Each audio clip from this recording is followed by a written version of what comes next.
Profesor Perlado, ya hemos hablado en otra entrevista de sectas. Sí. Hemos visto cómo se refugiaban en el coaching, Sí. en el crecimiento personal, en la salud. Pero en esta ocasión me gustaría que incidiéramos en el asunto de las sectas sanitarias.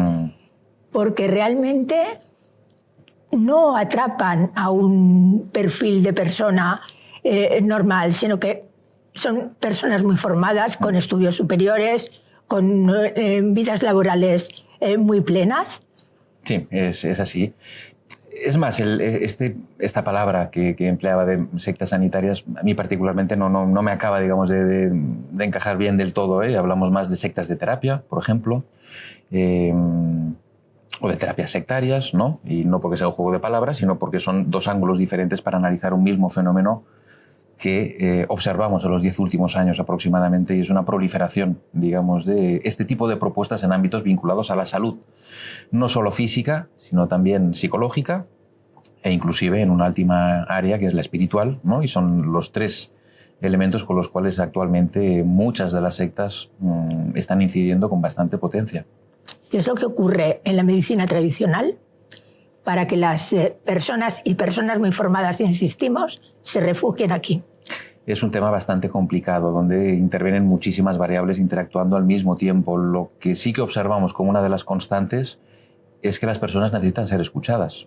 Y esto es un factor de atracción esencial en muchas de estas propuestas, porque ofrecen una escucha, una receptividad, una explicación alternativa, pero sobre todo eso, prestar atención, ¿no? Y estamos viviendo en una sociedad cada vez más tecnificada, más estresada, donde no hay tiempo ni para una escucha.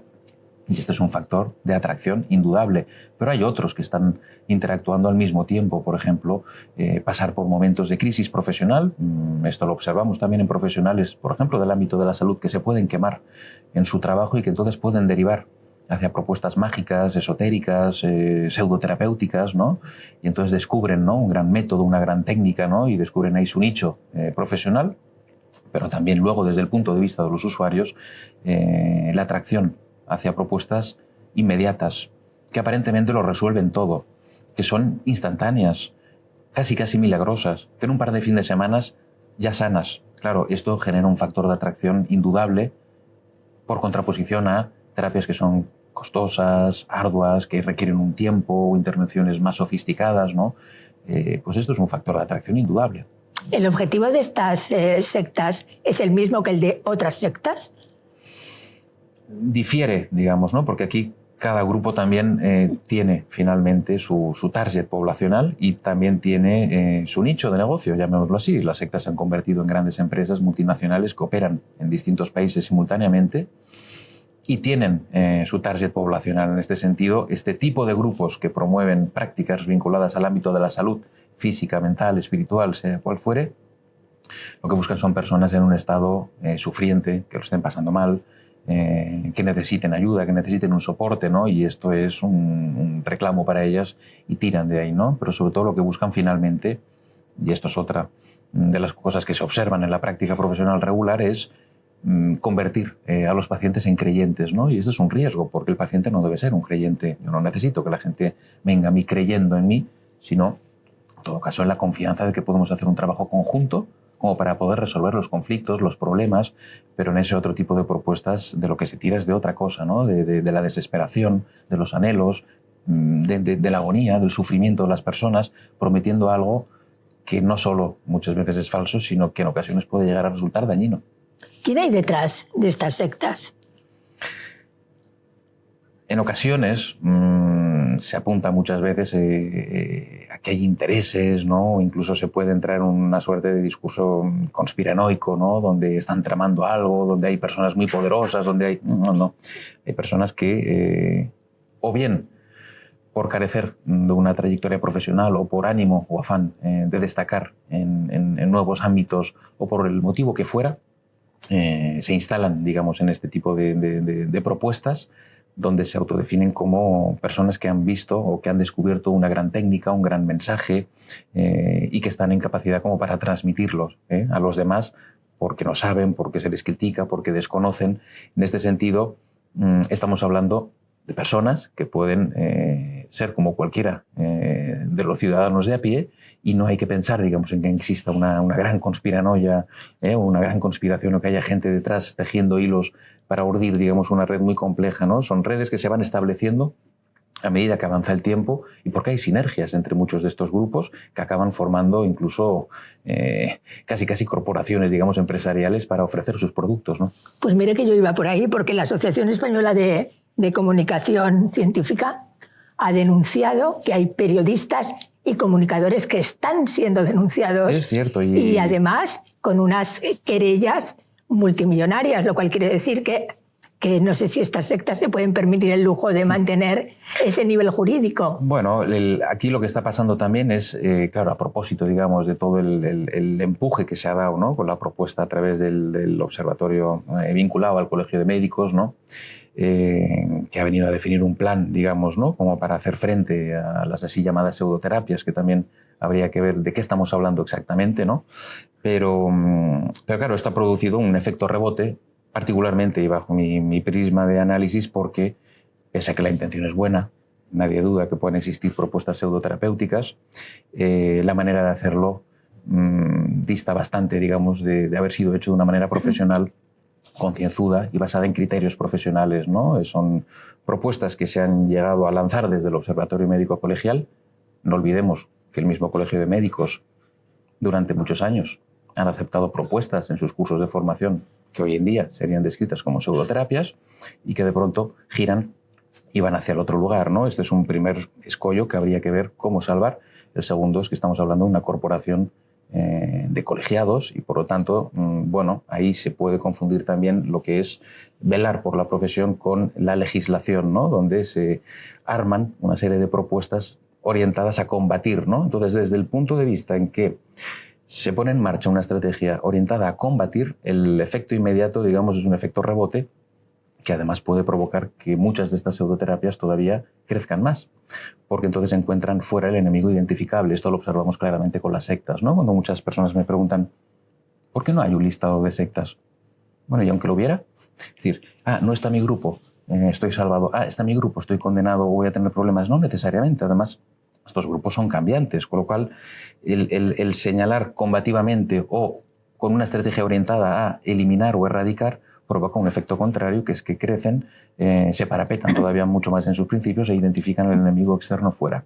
Luego, innegablemente, pueden aparecer personas, advenedizos o personas que se juntan, digamos, a todo este movimiento y que, con abogados, ahora sí, y que con otras entidades que pueden estar por detrás, no necesariamente con ingresos multimillonarios, pero sí con intereses en hacer presión para que no se les ponga en tela de juicio, ¿no?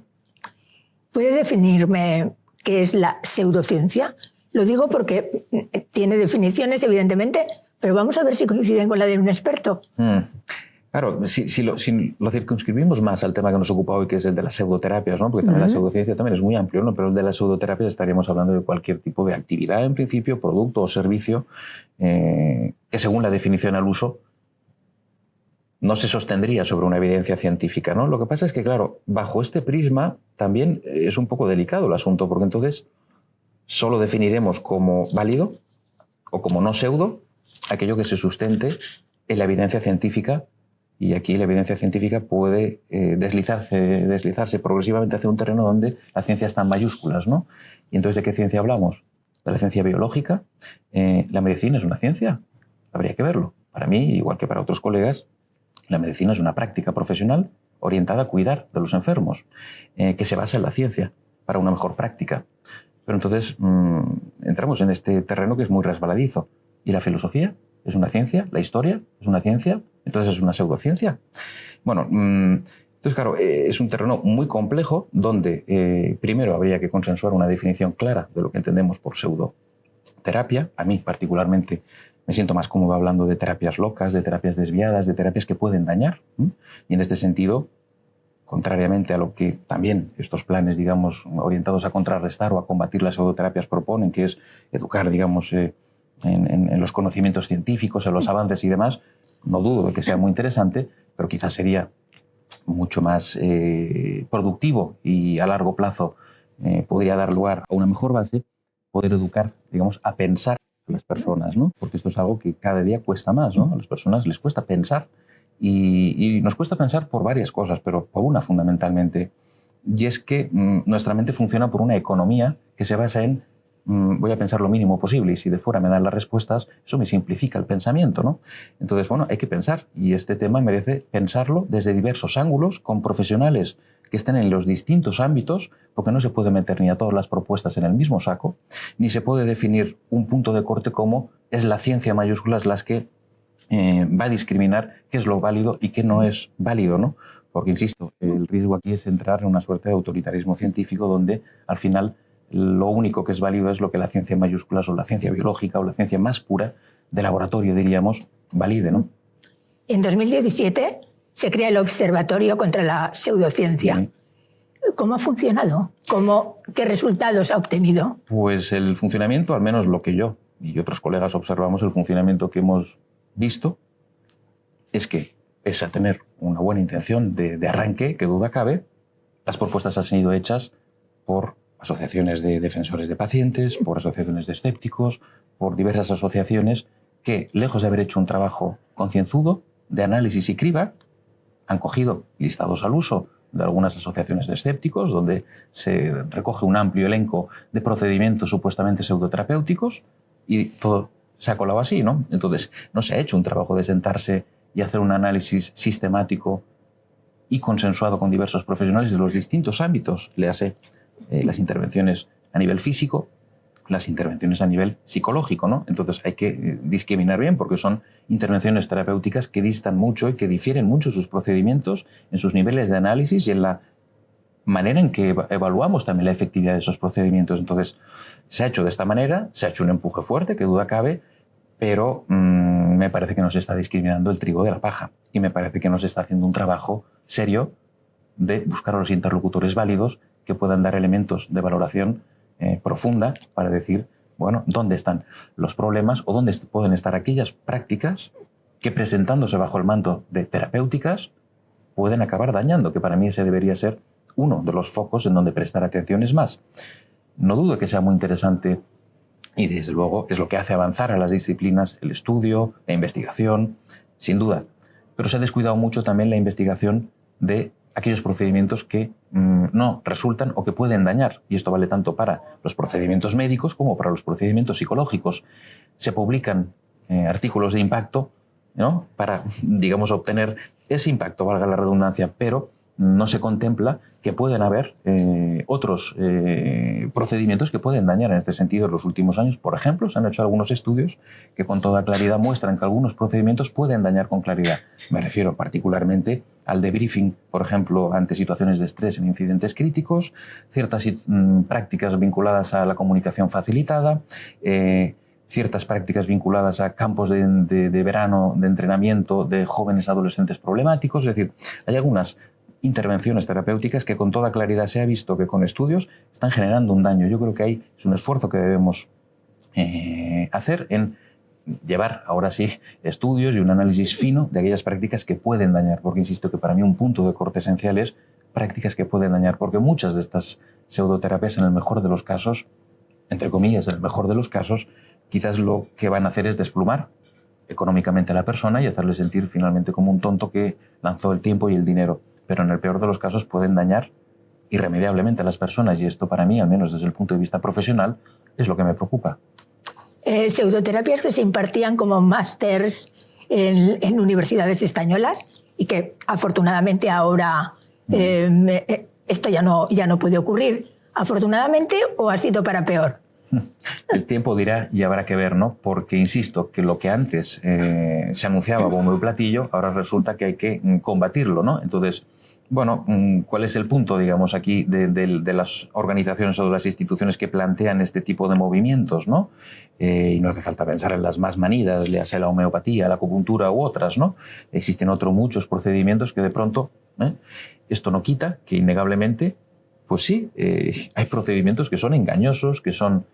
Y no estamos hablando ni de lejos de charlatanes, porque muchas veces uno puede pensar, o el ciudadano de a pie puede pensar, bueno, aquí lo que hay es un montón de charlatanes de la salud vendiendo humo. Bueno, sí, yo no dudo que hayan charlatanes, pero el problema es algo más preocupante, es que hay iluminados. Digamos, es personas que Un día, por arte de vivirlo, que descubrí una técnica maravillosa que solo yo descubrí, nadie más la conoce, y que a partir de esta técnica lo que hago es generar un método.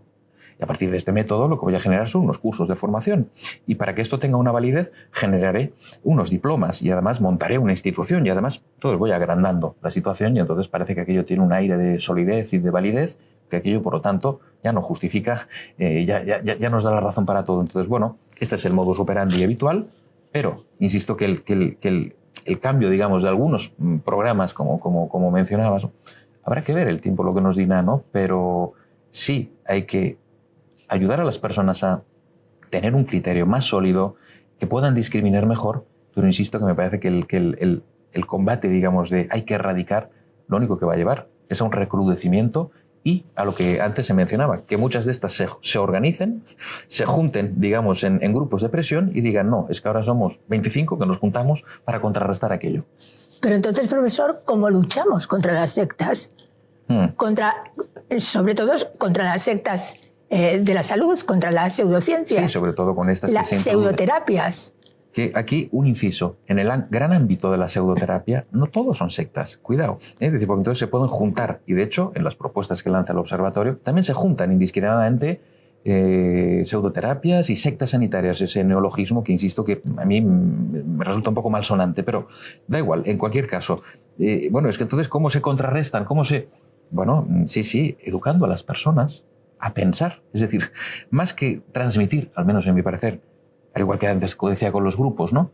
Yo le podía decir, pues mire, estos 25 grupos, ya, pero para mí lo importante no es, aparte de que sí, puede ser lo que usted los conozca o no, es importante que haga el proceso de pensar qué es lo que lleva a designar un grupo como una secta. Lo mismo sería trasvasable al asunto que nos ocupa hoy, es decir, estos son pseudoterapias. Bueno, pero ¿cómo ayudamos a las personas a poder construir un pensamiento para discriminar y decir, quizás esta propuesta que me están haciendo quizás no es tan clara, quizás me están intentando colar alguna cosa, quizás hay que ayudar a las personas a pensar en cómo se construye el pensamiento científico, no darles el resultado, sino que el pensamiento científico avanza por inseguridades, por dudas, por contrastes, es un avance lento, no es un absoluto, no es esto sí y esto no, ¿me entiende? Entonces, si podemos enseñar y transmitir a las personas a desarrollar un pensamiento, eso les ayudará, o nos ayudará a todos y cada uno de nosotros, a contrarrestar algo que es muy humano. Y es que nos mentimos. Nos mentimos continuamente. ¿Por qué? Porque eso nos tranquiliza. Porque la vida es muy compleja. Entonces es más reasegurador una mentira que muchas veces nos explicamos a nosotros mismos o que a veces nos podemos tragar desde afuera, porque eso simplifica.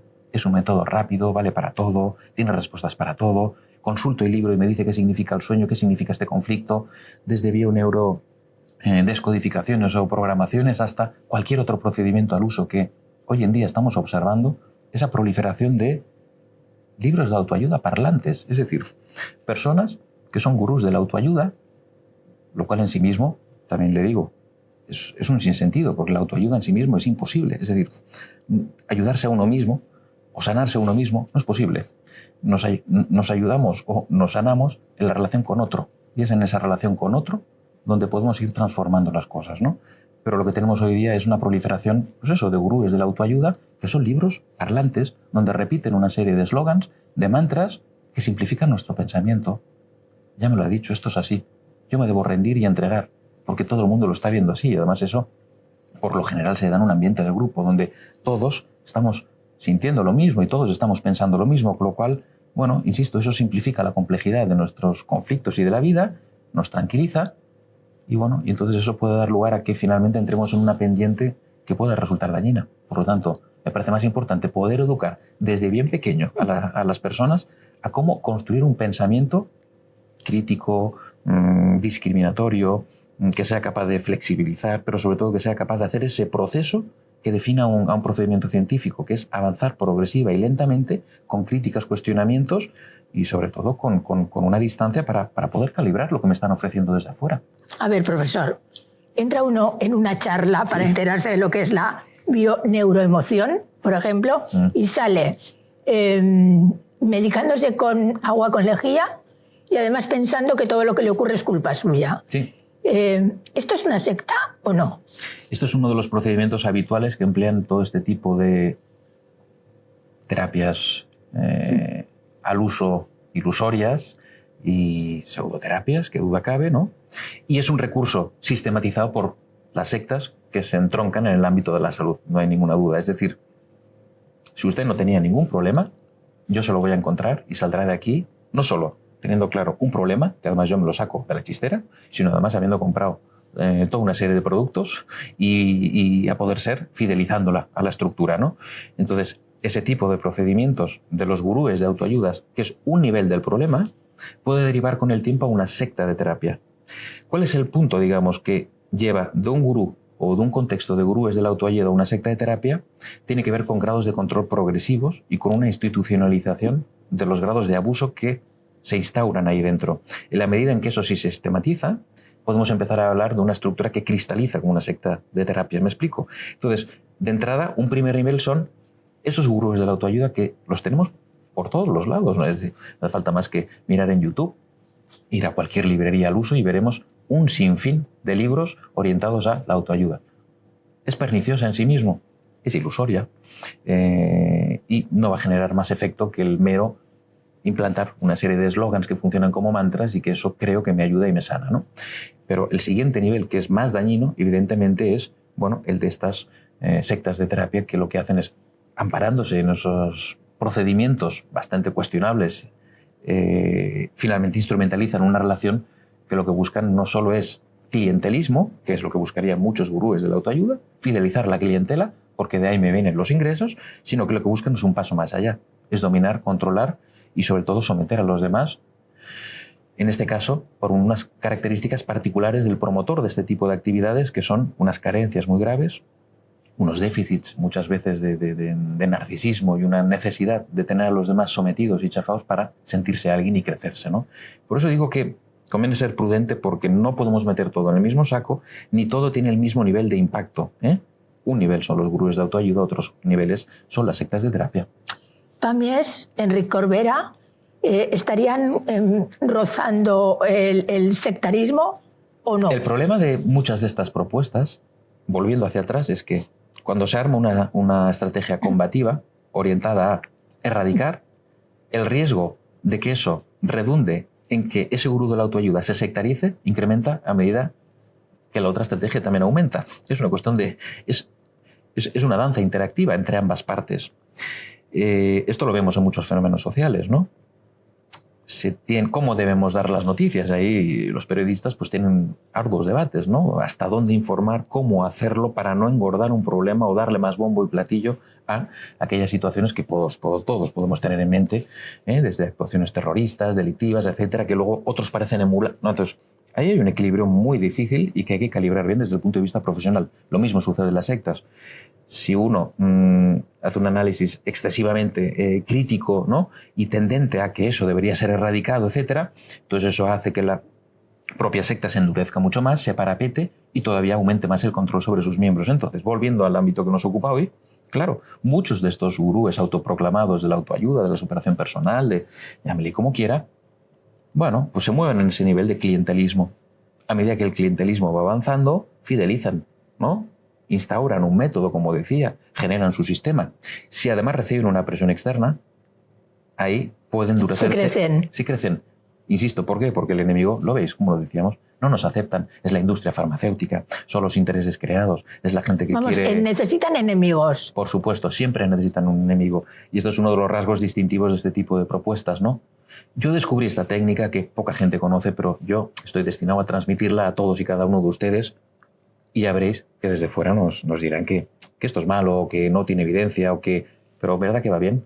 Entonces, bueno, hay que buscar el enemigo externo. Entonces, el enemigo externo puede ser ficticio, es la industria, son intereses, son las grandes corporaciones, son los colegios profesionales, léase lo que fuere. Pero claro, si eso es objetiva externamente, para el discurso del grupo, le va de perillas. Pues lo veis, ya os lo estábamos diciendo. ¿Lo veis cómo son, por ejemplo, los médicos los que no aceptan? Es porque, por lo que fuera, ¿no? Y entonces buscarán otros argumentos, ¿no?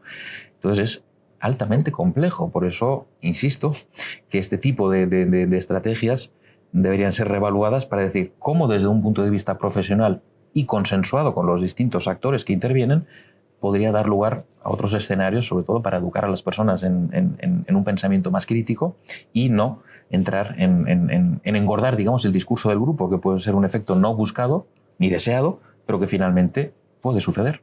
Usted es experto en sectas, pero es también psiquiatra. Bueno, soy psicólogo clínico, pero el punto es que estas propuestas pseudoterapéuticas están insertadas en muchas de las sectas actuales. Y aunque no lo estén, el procedimiento que utilizan las sectas es pseudoterapéutico, en el sentido de que nos reunimos, hablamos de nuestros problemas, esto parece una terapia de grupo, esto parece... Es decir, que siempre es un elemento que prácticamente todas y cada una de ellas podemos ir encontrando, sea de manera explícita, porque tenemos una técnica, un procedimiento, un método, lo que fuera, o sea de manera más implícita, porque tenemos alguna otra práctica que se asemeja bastante a... ¿Podemos marcar un perfil del gurú? Lo digo por eso de que hay gente que va a charlas continuamente porque es gente inquieta, quiere saber más y decir, uy, este perfil... Sí, tienen que tener en cuenta que en el primer nivel de los gurúes de autoayuda vamos a encontrar personas que podrían haber sido camioneros o cualquier otra profesión, sin desmerecer, quiero decir, y entonces viran completamente, ¿no? He descubierto algo. Normalmente siempre lo descubren en un momento de crisis en sus vidas. Si no, en la adolescencia, en la primera adultez, donde hacen un catacrack. Y entonces fueron a buscar algo. Y entonces aquello fue la panacea. Y a partir de eso yo descubrí que, qué sé yo, que enseñándole una foto a usted cambiaba. Por lo tanto, eso sana. Bueno, pero esperen, a ver, que me funcionara una vez con usted no significa que pueda construir un método con eso. Significa que aquello funcionó. Vaya usted a saber por qué. Es decir, habría que analizar todas las variables que interactúan, ¿no? Entonces, claro, el perfil más habitual, ¿cuál es? Persona que se autoproclama, que probablemente, con una alta probabilidad, su recorrido anterior no fue para nada exitoso. Y entonces en eso encuentran un modus operandi para crecerse y son personas que normalmente se autoerigen, se autotitulan, entonces inflan todos sus currículos, diciendo que aquí, que allá, luego hay que revisar dónde fueron y dónde transitaron, porque dices, bueno, igual son entidades inexistentes, o igual fueron 2 fines de semana y entonces van acumulando supuestos títulos, ¿no? Después son personas que además necesitan tener público continuamente, necesitan y se nutren de ese público, ¿no? Porque sin ese público no son nada, ¿no? Y mientras se nutren de ese público, siguen engordando la maquinaria, ¿no? Y además son técnicas y métodos que son simplistas, valen para todo, no hay filtros adecuados, es decir, la puerta es muy grande, todo el mundo debería hacer lo mismo. Dice, bueno, pero todo el mundo debería hacer lo mismo, ¿y por qué todo el mundo? Ya todo el mundo le va a ir bien de la misma manera, entonces como no hay filtro, hay riesgo de la iatrogenia o de efectos indeseados, ¿no? Y entonces de que hayan efectos dañinos sobre las personas que intervienen.